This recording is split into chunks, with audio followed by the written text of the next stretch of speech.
বিসমিল্লাহির রহমানির রহিম। আসসালামু আলাইকুম everyone, welcome back to my cooking channel busy রমনের ইজি রান্না। বরাবরের মতো আবারও চলে এসেছি নতুন আরও একটি রেসিপি নিয়ে। আজকে আমি তৈরি করব বিফ বার্গার রেসিপি।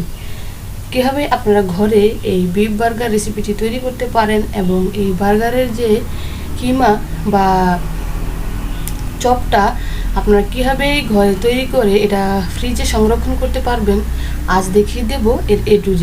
আশা করছি রেসিপিটি আপনাদের ভালো লাগবে।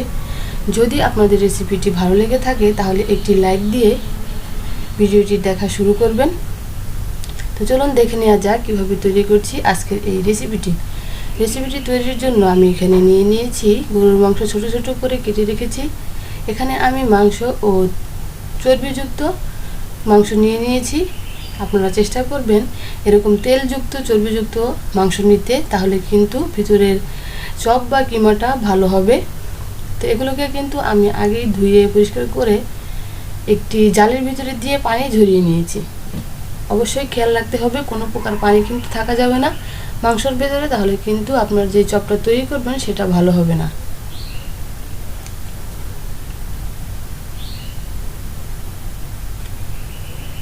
তো এরকম তেলযুক্ত মাংস আপনারা নিয়ে নেবেন, নিয়ে এগুলোকে আপনারা কিন্তু কিমা করে নেবেন।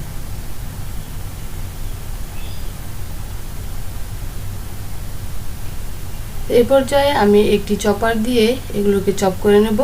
আপনারা চাইলে শিলপাটাও বেটে নিতে পারেন, আবার চাইলে ব্লেন্ডার দিয়েও করে নিতে পারেন, আবার কারো ঘরে যদি গ্রাইন্ডার থাকে সেটা দিয়েও করে নিতে পারেন। তবে সেই ক্ষেত্রে মাংসের পরিমাণটা কম দিয়ে আস্তে আস্তে করে চপ করে নিতে হবে। এ পর্যায়ে আমি মাংসগুলোকে দিয়ে দিচ্ছি, দিয়ে এরপর এগুলোকে আমি চপ করে নেব।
তো কিছুক্ষণ চপ করে নেওয়ার পরে এ পর্যায়ে আমি মুখটা খুলে এগুলোকে আবার ভালো করে নেড়ে দিচ্ছি, কারণ নিচের যে মাংসগুলো সেগুলো কিন্তু হয়ে গিয়েছে, উপরেরগুলো হয়নি। এজন্য আমি আবার এগুলোকে নেড়ে আবার এগুলোকে চপ করে নেব।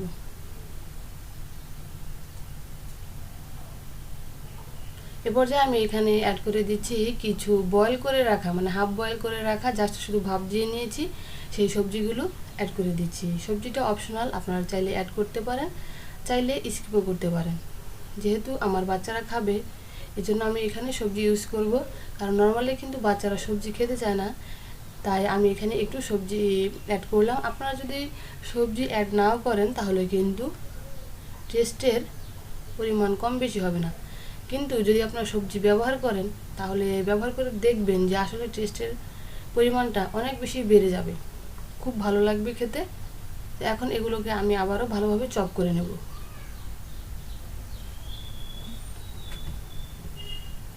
এরপর যে আমি এখানে দিয়ে দিচ্ছি কিছু পেঁয়াজ কুচি ও আস্ত কাঁচামরিচ। এখন এগুলোকে আমি অ্যাড করে নিলাম।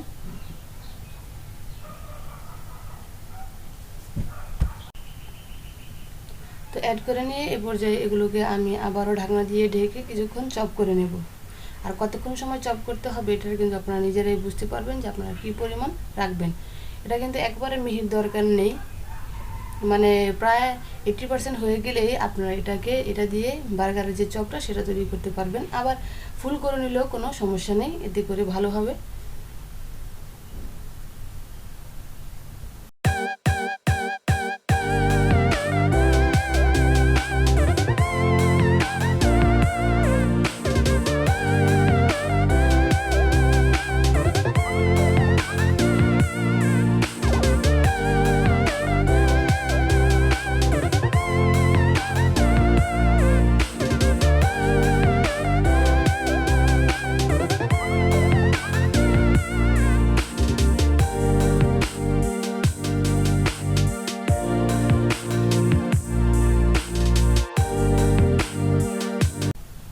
তো কিমাগুলি কিন্তু হয়ে এসেছে। এ পর্যায়ে এখানে আমি অ্যাড করে দেব একটি ডিম।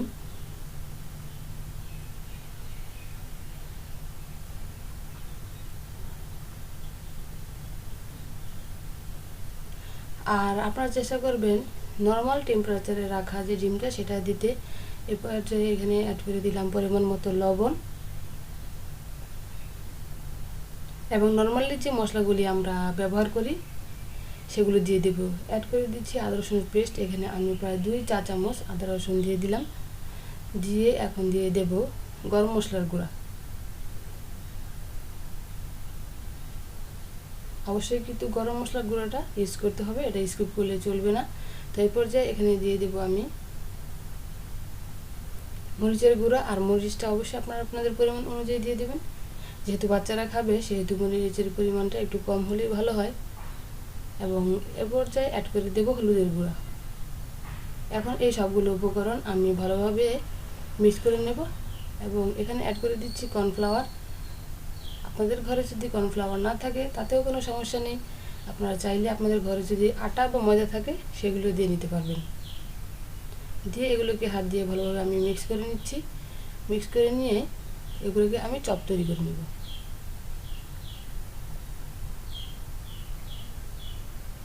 অবশ্যই কিন্তু সবগুলো উপকরণ ভালোভাবে মিক্স করতে হবে, নাহলে কিন্তু মশলাগুলো এক জায়গায় বেশি থাকবে এক জায়গায় কম থাকবে। তো ভালোভাবে মিক্স করে নিয়েছি। এখন আমি হাতে একটু তেল দিয়ে দিয়েছি। এখন আমি চপগুলোকে বানিয়ে নেব।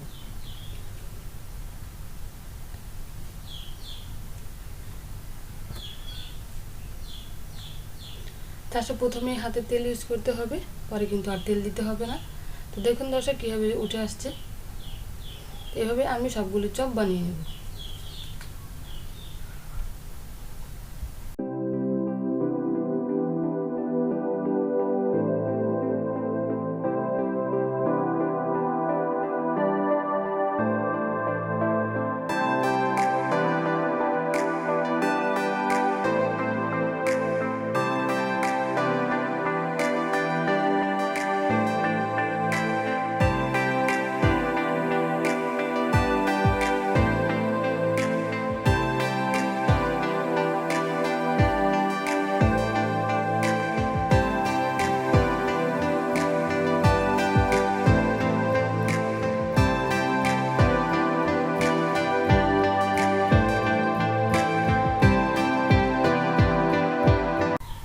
তো আমি কিন্তু সবগুলি চপ এভাবে বানিয়ে নিয়েছি এবং একটি ট্রেতে এভাবে রেখে দিয়েছি। এখন আমি এগুলোকে ডিপ ফ্রিজে রেখে দেবো 2 ঘন্টার জন্য।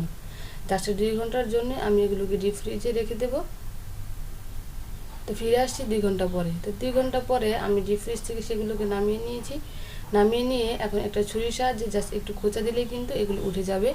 তো এইভাবে আপনারা সবগুলো উঠিয়ে নেবেন। আপনারা কিন্তু দেখতেই পাচ্ছেন যে কীভাবে আমি এগুলোকে উঠিয়ে নিচ্ছি। একদম খুব ইজিভাবে একটু জাস্ট খোঁচা দিলেই কিন্তু এগুলি উঠে আসছে। আর অবশ্যই কিন্তু ট্রেতে দিতে হবে। এই সবগুলোকে এক জায়গায় জমিয়ে রাখলে হবে না, এভাবে ছড়িয়ে একটা ট্রেতে দিয়ে আগে 2 ঘন্টা ফ্রোজেন করে নিতে হবে। এখন এগুলোকে আমি ছুটিয়ে একটি প্যাকেটের ভিতরে ভরে আবারও ডিপ ফ্রিজে সংরক্ষণ করব আমার যতদিন মনে চায়। তো এখন এগুলোকে আমি একটি প্যাকেটে ভরে নেব।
তো এখন এগুলোকে আমি আবারও প্যাকেটে ভরে নিয়েছি। এখন আমি এগুলোকে বের করে নিয়েছি, ফ্রোজেন তো করে রেখে দিয়েছিলাম, এখন বের করে নিয়েছি। এখন আমি আমার পরিমাণ মতো এগুলোকে ফ্রাই করে নেব এবং বার্গার তৈরি করে নেব। আর আপনারা চাইলে কিন্তু এই কিমাগুলো একটি বক্সেও রাখতে পারেন। তো এখানে আমি নর্মালি যেভাবে কিমাগুলো ভাজে সবাই সেভাবেই ভেজে নেব, জাস্ট তেল দিয়ে এখন ভেজে নেব। কিন্তু এখানে কথা হচ্ছে যে অবশ্যই ফ্রোজেন একদম ফ্রিজ থেকে নামিয়েই কিমাটা তেলে দিয়ে দিতে হবে, তেলটা ভালোভাবে গরম করে। এগুলো কিন্তু নর্মাল করা যাবে না, যদি নর্মাল করতে যান সেক্ষেত্রে আপনার কিমাটা নষ্ট হয়ে যাবে এবং আপনি পারফেক্ট যে বার্গারের চপ সেটা বানাতে পারবেন না। আপনারা কিন্তু দেখতেই পাচ্ছেন এখানে আমি একদম ডাইরেক্ট ফ্রোজেন যে কিমাটা সেটাই দিয়ে দিচ্ছি। দিয়ে এখন এগুলোকে আমি ফ্রাই করে নেব এবং অবশ্যই অল্প করে দেবেন এবং ফাঁকা ফাঁকা করে দেবেন যাতে একটা একটার সাথে লেগে না যায়, এবং চুলার আঁচটা মিডিয়াম টু হাই রাখবেন, রেখে নর্মালি আমরা যেভাবে ভাজি সেভাবে ভেজে নেবেন।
তো আমার চপগুলো কিন্তু ভাজা হয়ে এসেছে। এই পর্যায়ে আমি এগুলোকে তুলে নিচ্ছি এবং তেল থেকে তুলে নিয়ে এগুলোকে আমি ঠান্ডা করে রাখবো। ঠান্ডা করে রেখে তারপরে আমি এটাকে কীভাবে বার্গারের ভিতর দিয়ে নেব সেটাও আপনাদেরকে দেখিয়ে নিচ্ছি। এ পর্যায়ে আমি একটা বার্গার বানিয়ে নিয়েছি। এখন এটাকে আমি মাঝখান দিয়ে কেটে রেখেছি, এটা আপনারা সবাই জানেন।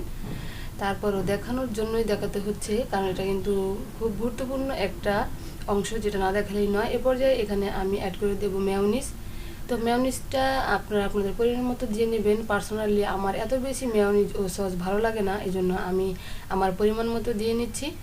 দিয়ে এখন এগুলো ছড়িয়ে দিচ্ছি। ছড়িয়ে দিয়ে আরেক পাশে যে ব্রেড আছে সেটাটাও ছড়িয়ে দিচ্ছি। আর এখানে মেয়োনিজ ও সস আপনারা কীভাবে কী পরিমাণ ব্যবহার করবেন সেটা আপনাদের পছন্দ অনুযায়ী দিয়ে নিতে পারবেন, তাতে কোনো সমস্যা নেই। ভেতরের ডেকোরেশনটা সম্পূর্ণ আপনাদের নিজস্ব ইচ্ছা অনুযায়ী।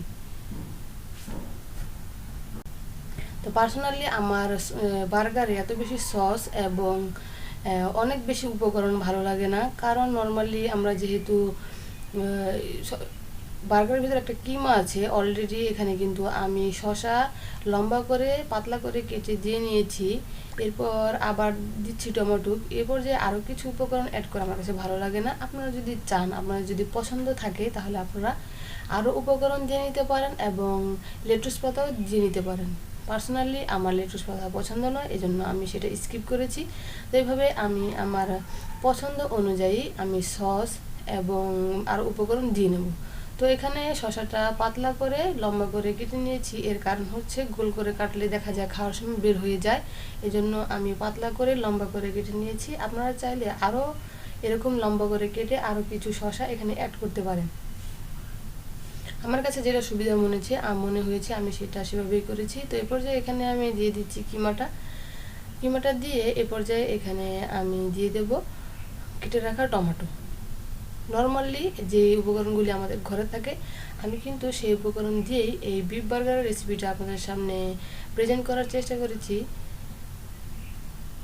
এ পর্যায়ে আমি আরও একটু মেয়োনিজ দিয়ে দেব। আমি আগেই কিন্তু বলেছি যে সস ও মেয়োনিজের পরিমাণটা আপনারা আপনাদের পছন্দ অনুযায়ী দিয়ে নিতে পারবেন।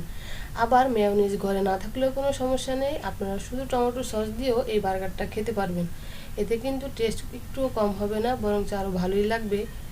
আপনারা যদি টেস্ট না করেন বা বানিয়ে না দেখেন তাহলে কিন্তু বুঝবেন না। অবশ্যই এই রেসিপিটা ফলো করে বাসায় ট্রাই করে দেখবেন এবং কমেন্ট বক্সে জানাবেন যে আসলেই বার্গারটা বানিয়ে খেয়েছেন পরে কেমন লেগেছে। আপনারা অনেকে আছে ভিডিও দেখেন কিন্তু কমেন্ট করেন না, প্লিজ কমেন্ট করবেন। কমেন্ট করলে ভিডিও বানানোর আগ্রহ বেড়ে যায়। তো এখন উপরের যে ব্রেডটা ছিল ওটা দিয়ে আমি বার্গারটা কমপ্লিট করে নিলাম। আশা করছি বার্গারের এই রেসিপিটা আপনাদের ভালো লেগেছে। যদি আমার এই রেসিপিটা ভালো লেগে থাকে অবশ্যই আমার চ্যানেলটা সাবস্ক্রাইব করে দেবেন এবং আপনার ফ্যামিলি অ্যান্ড ফ্রেন্ডসের সাথে শেয়ার করবেন এবং আপনাদের পার্শ্ববর্তী যারা আছে তাদেরকে আমার চ্যানেল সম্পর্কে বলবেন এবং আমার চ্যানেলটি সাবস্ক্রাইব করে দিতে বলবেন। তো আবারও কোনো এক সময় আসবে নতুন আরও একটি রেসিপি নিয়ে। আজকে এ পর্যন্তই। আল্লাহ হাফেজ।